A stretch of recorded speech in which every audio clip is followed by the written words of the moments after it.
Thank you very much, Madam Speaker, and I'm always happy to rise in this House, of course, and represent the phenomenal people of beautiful Beaches, East York.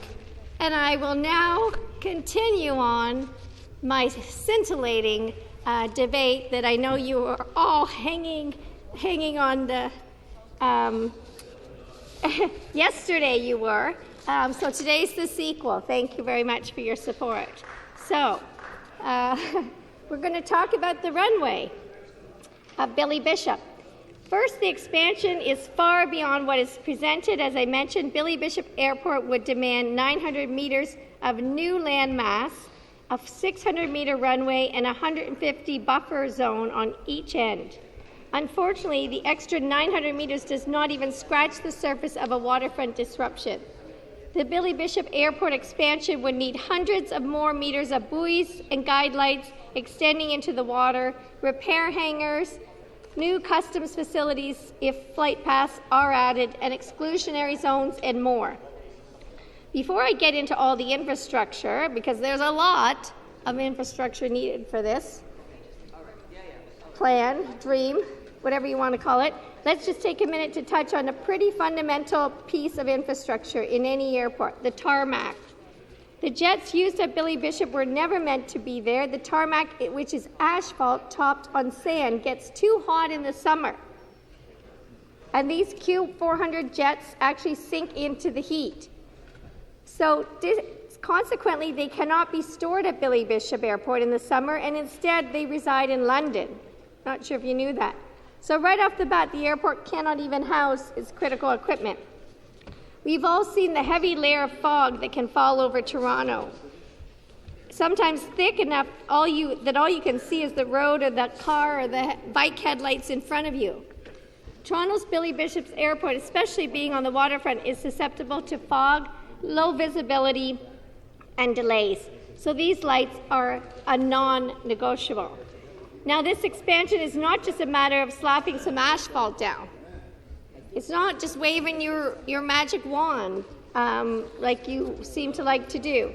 No, we're talking about building a runway off an island into the water, which requires making land where there is none. So for the underwater infrastructure, this would mean building down into the water, not just to support the land of the runway, but it would require an underwater berm system, so jets do not blast the peninsula into bits when it takes off, and a retainer wall, to just name a few pieces of infrastructure necessary to operate a safe airport. Moreover, building down into the water completely and irrevocably disrupts the whole underwater aquatic ecosystem. Toronto's waterfront is home to several endangered species: American eel, Jefferson salamander, red-side dace, piping plover, rusty-patched bumblebee, just to name a few. But we actually know how this government actually feels about endangered species, and I won't get into that. When we build underwater infrastructure, like retaining walls and berms, as we would need to for the airport expansion, we not only change the ecosystem that lives in the water, but the flow of the water itself. Disrupting or completely blocking off points of drainage from rivers means that where water may have previously been able to flow from rivers and disperse over a wide surface area, it may now be concentrated and stronger, leading to changing currents affecting water activities and leaving us at risk for greater floods. And with the amalgamation of conservation authorities, loss of local knowledge and responsibility for growing regions of watersheds, this is simply not the time to take the chance with floods. And while we're on the topic of water, stay tuned for my private member's motion on creating an all-party Great Lakes Committee, which I know that you will be eager to support because you did it once before. Time and time again, let's talk about the health impacts.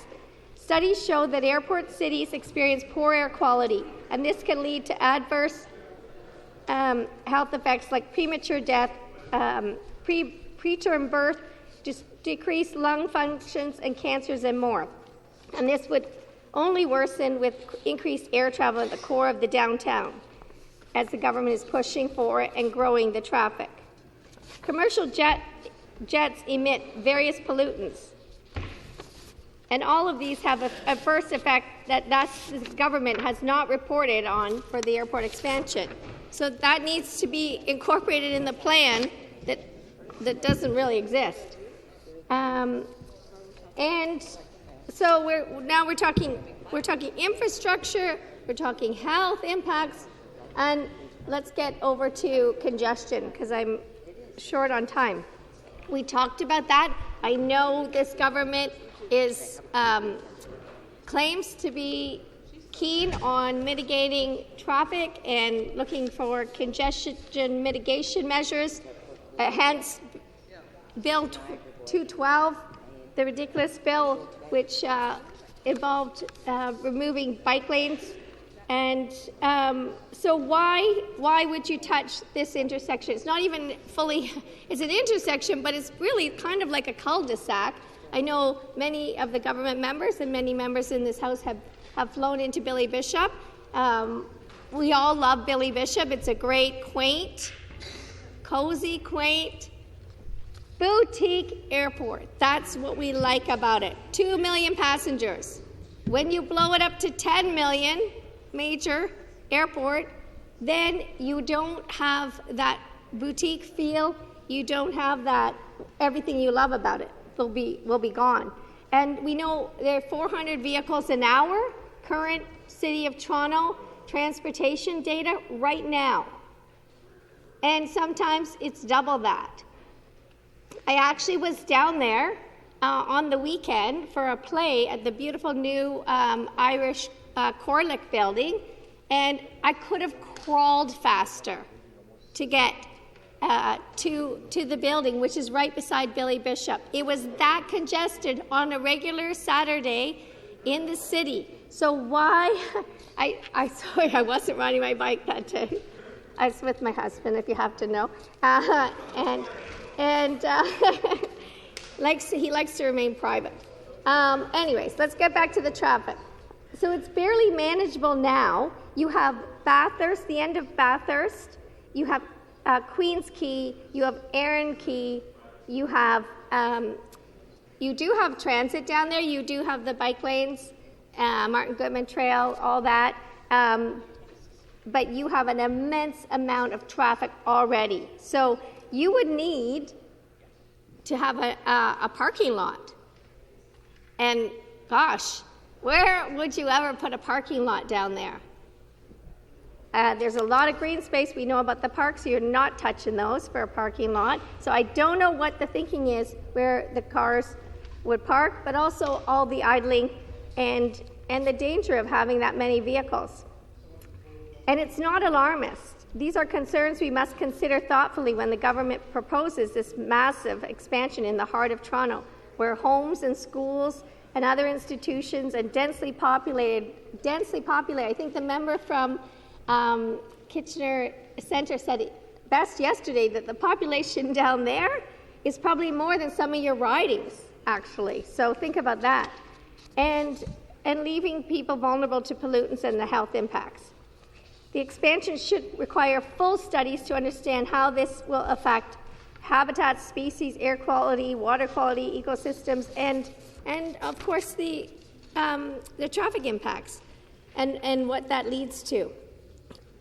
And we've already talked about Bill 105 and this government's plan to actually remove all environmental assessments. So you would definitely need an environmental assessment down there. You're going to have to make an exemption to Bill 105 for that. It has to be done. And we have the exclusionary zones, which I'll touch on briefly. So the exclusionary zones avoid damage from jet blowback at the ends of the runway and is along the runway too. The jets need to taxi, and when they are given that all clear to move from that spot, there will be blowback, and it will not be safe for all the boating that's done down there. You know, people, there's the swimmers canoers, kayakers. As we've heard at committee, the amount of tourists who come down to that area specifically when they come to Toronto is monumental. And then you have your Therma. How's Therma going to feel about this proposal? I'd be curious to know about that. I'm going to skip a bit over that and then get to the cost. So as we talked about yesterday, where's the business plan? You cannot possibly plan to do a massive, ginormous infrastructure project like this without having done your due diligence ahead of time. Bring in the experts, figure it out ahead of time, and lay it out, the business plan. You don't start anything without a business plan. So we don't know. We've heard numbers tossed around. I think the latest I heard was $5 billion. We all know how far that would go for healthcare, for fixing our decrepit schools, for more transit, for housing. And when we're talking about housing, we have to talk about what you're doing to the Portland's plan that Waterfront Toronto has developed on Oakwa-Miminsing, and those proposals that developers were told were viable are 19 stories to 49 stories. And if you do this crazy dream of yours to expand Billy Bishop to the full extent you want to, you are capping that housing in the Portlands at 15 stories. We also heard from the Waterfront Secretariat that you're capping the housing and destroying the housing plan for Etobicoke, South Etobicoke. So it's not just the East. I represent the East End riding, so that's what I was focused on. But then I heard from the Waterfront Secretariat about the other areas of Toronto, and that will destroy your plan for housing starts. So that's, something that should be considered.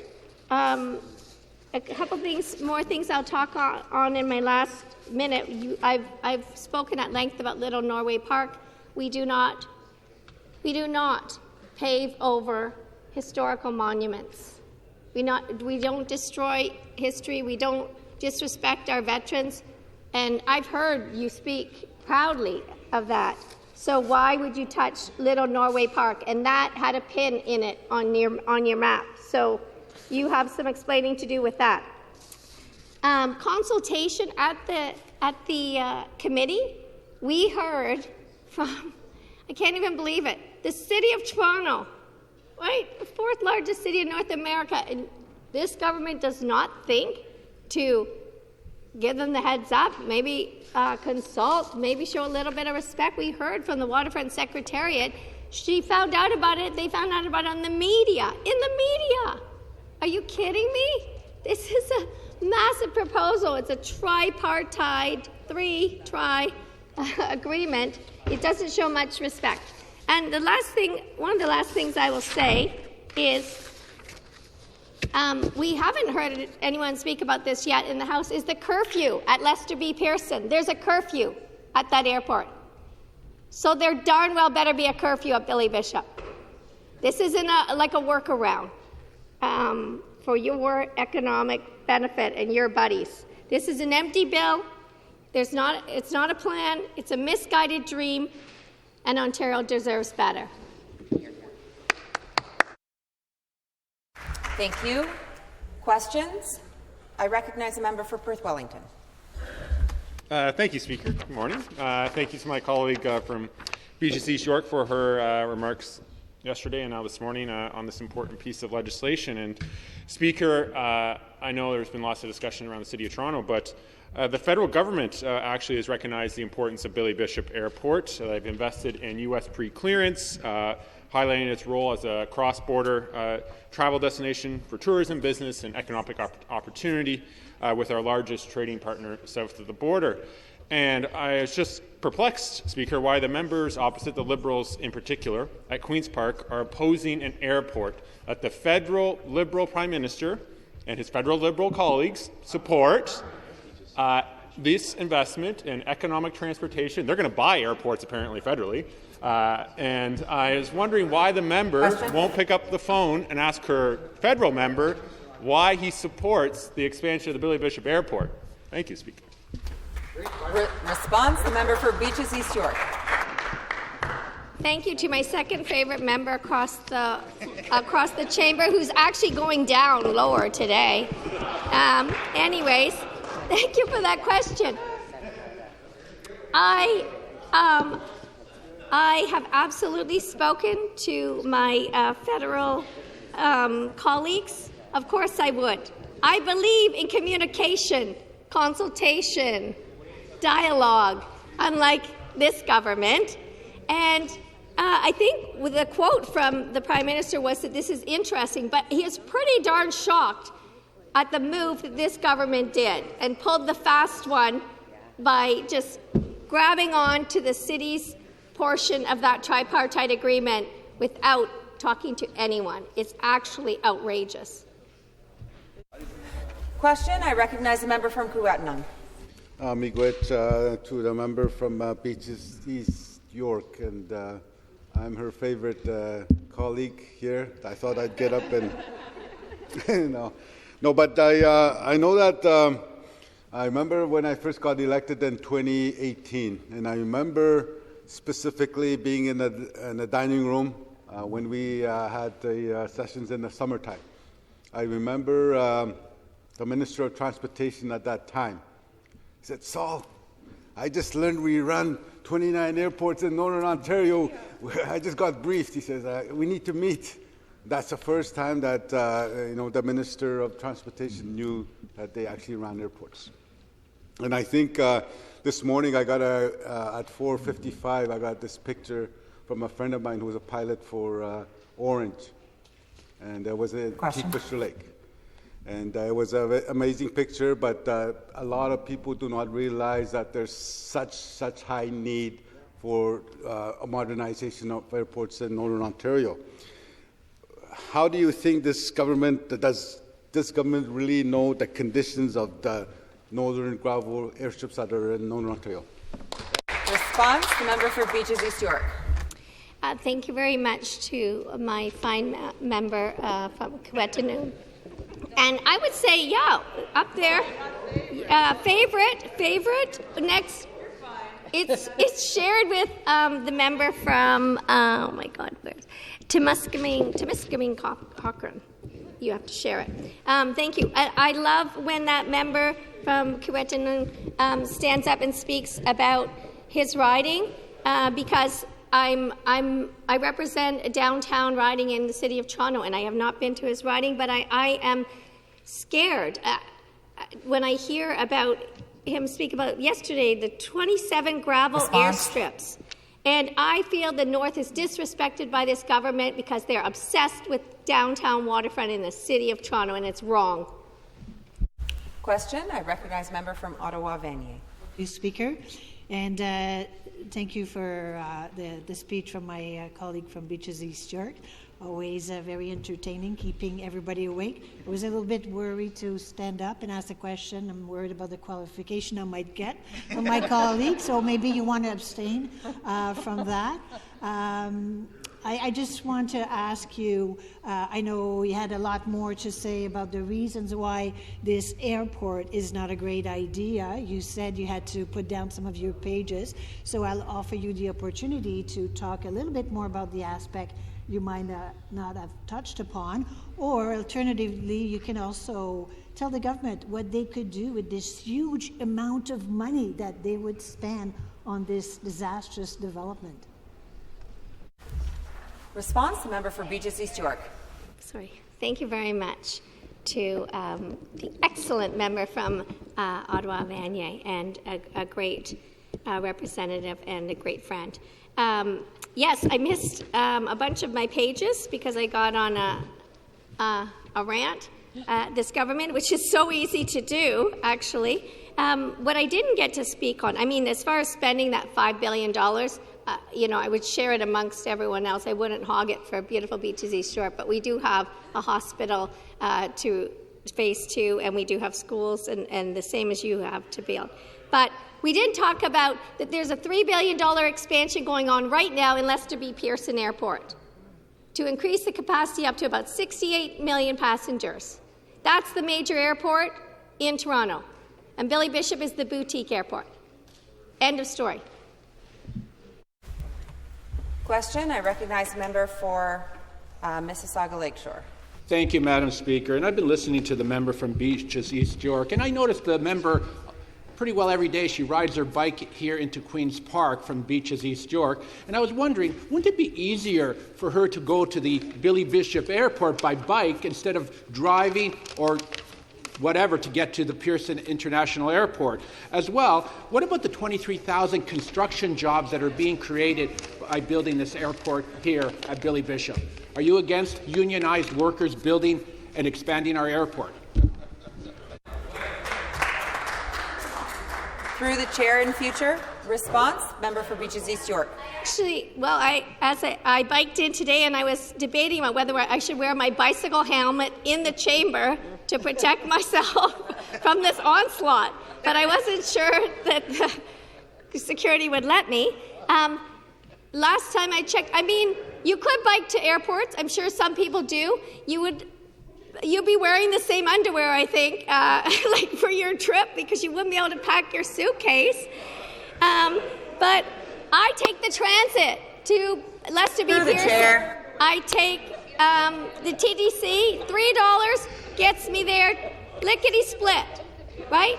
That's what I do. We also have an Up Express. Response. Airport is the Lester B. Pearson is accessible and easy to get to by transit. I wouldn't advise. Question. I recognize the member for Nickel Belt. And thank you for the member from Beaches East York for a very entertaining morning.